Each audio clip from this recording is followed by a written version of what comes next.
মাথাভাঙ্গার হাজরাহাট 2 গ্রাম পঞ্চায়েতের পশ্চিম খাটেরবাড়ি এলাকায় বিজেপির বুথ সভাপতির মেয়ের বিরুদ্ধে বেআইনিভাবে তৃতীয়বার রূপশ্রীর টাকা পাওয়ার আবেদন করার অভিযোগ। আর এই ঘটনাকে কেন্দ্র করে ব্যাপক চাঞ্চল্য ছড়িয়েছে এলাকায়। তৃণমূল কংগ্রেসের অভিযোগ, বিজেপির বুথ সভাপতির মেয়ে অন্যায়ভাবে তৃতীয়বার রূপশ্রীর টাকার জন্য আবেদন করেছে।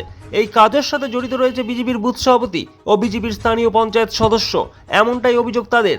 এই নিয়ে ক্ষোভ প্রকাশ করেন তৃণমূল নেতৃত্ব, যদিও বিজেপির পঞ্চায়েত সদস্য অভিযোগ অস্বীকার করে জানান যার নাম বলা হচ্ছে তিনি বিজেপির বুথ সভাপতি ছিলেন, তবে এখন আর নেই।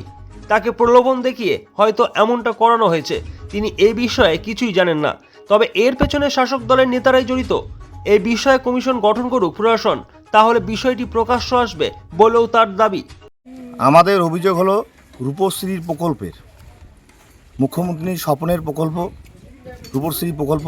সেই প্রকল্প থেকে যাদের 18 বছরের পরে বিয়ে হয়, যাদের গোটা পশ্চিমবঙ্গ জুড়ে সেসব প্রকল্পের টাকা ওই রূপশ্রী মেয়েরা পেয়ে থাকে। সেখানে দেখা যাচ্ছে বিগত 4 বছর আগে বিজেপির বুথ সভাপতির মেয়ে, কী নাম জানি ওর, স্বপ্না সরকার, সাধন সরকারের মেয়ে, বিজেপির বুথ সভাপতি স্বপ্না সরকার একবার টাকা নিয়েছে, দ্বিতীয়বার টাকা নিয়েছে, তৃতীয়বার আবার অ্যাপ্লাই করেছে। সেখানে আমাদের ব্লকের বিডিও সাহেব সে ব্যাপারটাকে দেখার পরে সেখানে পুলিশকে ইনফর্ম করে এবং পুলিশ তদন্ত করে দেখে যে হ্যাঁ এটা সত্যি। তারপরে সেই স্বপ্না সরকারকে রিমান্ডে নিয়েছে এবং আমাদের দাবি এই বিজেপির এই এলাকার পঞ্চায়েত সদস্য এই এলাকার এই কাজের সঙ্গে যুক্ত এবং এখানে বিজেপির যারা ব্লক নেতৃত্ব আছে তারাও এটার সঙ্গে যুক্ত। মমতা ব্যানার্জিকে কালিমালিপ্ত করার জন্য, যে মমতা ব্যানার্জির প্রকল্প যাতে বিজেপিরাই পায়, সাধারণ মানুষ না পায়, তার একটা চেষ্টা। এইটার বিরুদ্ধে আমাদের আজকে আন্দোলন। এই বিজেপির পঞ্চায়েতকে গ্রেপ্তার করতে হবে, সঠিক তদন্ত করে এদের মাথাগুলোকে বের করতে হবে। একটা সরকারি প্রকল্পের টাকা কিভাবে এরা নয় করতে পারে? হ্যাঁ, তার বিয়ে হয়ে গেছে 4 বছর আগে, তার বিয়ে বাড়ি, তার একটা বাচ্চা আছে, সে কিভাবে মমতা ব্যানার্জির টাকা এভাবে নয় করতে পারে? সেটার বিরুদ্ধে সাধারণ মানুষ, এই বুথের এই সাধারণ মানুষ তারা গর্জে উঠেছে এটার প্রতিবাদ করার জন্য, যে এলাকার যাতে বদনাম না হয়, মানুষ যাতে সবাই এই সুযোগ সুবিধাগুলো পায়। বিজেপি এই পঞ্চায়েত সদস্য এবং এই বুথ সভাপতি যাতে কোনো রকম দুর্নীতি করতে না পারে, তার বিরুদ্ধে আমাদের এই আজকে আন্দোলন। আমার নাম হামিদুল হক, আমি হাজরাহাট অঞ্চল ভাইস প্রেসিডেন্ট। এরা হচ্ছে মূর্খের সরকারে বাস করে, কারণ এদের অঞ্চল অফিস এদের দখলে, পঞ্চায়েত সমিতি এদের দখলে। এবারে একটা নির্দিষ্ট ক্রাইটেরিয়া থাকে, রূপশ্রী পাওয়ার জন্য একটা নির্দিষ্ট ক্রাইটেরিয়া থাকে।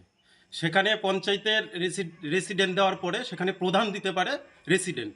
সেখান থেকে আমাকে কোনো দিন কোনো বেনিফিশিয়ারি নেয়নি সার্টিফিকেট।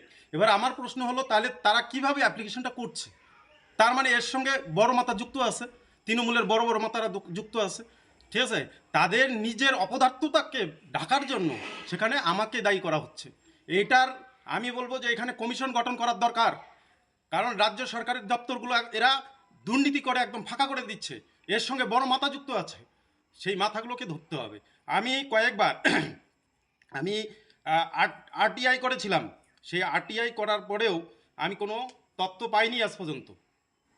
কি বছরের বাচ্চা মেয়েগুলোকে তারা জন্ম সার্টিফিকেট, আধার কার্ড চেঞ্জ করে দিচ্ছে, দিয়ে রূপশ্রী করছে, বিয়ে দিয়ে দিচ্ছে। মানে এটা আমাদের পশ্চিম খাটের বাড়ি এবং অন্যান্য এরিয়া থেকেও হচ্ছে, শোনা যাচ্ছে বাইদে ভাই, ঠিক আছে? এটার সঙ্গে ব্যাপক একটা চক্রান্ত চলছে এবং কোষাগারগুলোকে শূন্য করে দেওয়া হচ্ছে। এই দুর্নীতিটাকে আমি বলবো যে কমিশন গঠন করা হোক, প্রশাসনের তরফ থেকে কমিশন গঠন করে এর তদন্ত করার দরকার। এর সঙ্গে বড় বড় মাথা যুক্ত আছে, হ্যাঁ এর সঙ্গে যুক্ত আছে, নাহলে এরা আজকে কি করে করতে পারছে? এর সঙ্গে দালাল চক্র কাজ করছে, দালাল চক্রর হাত ধরে এরা কাজগুলো করছে।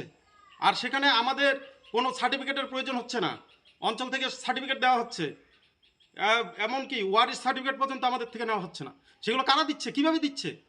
সেই প্রশ্নটা আমি করছি। যে নেতারা আজকে অভিযোগ করছে আমার নামে, তাদেরকে প্রশ্ন করবেন যে পঞ্চায়েতকে অন্ধকারে রেখে এই সার্টিফিকেটগুলো কিভাবে তারা দিচ্ছে, কোথার থেকে দিচ্ছে, কী অধিকারে দিচ্ছে, সেটা কিন্তু প্রশ্ন থেকে যাচ্ছে।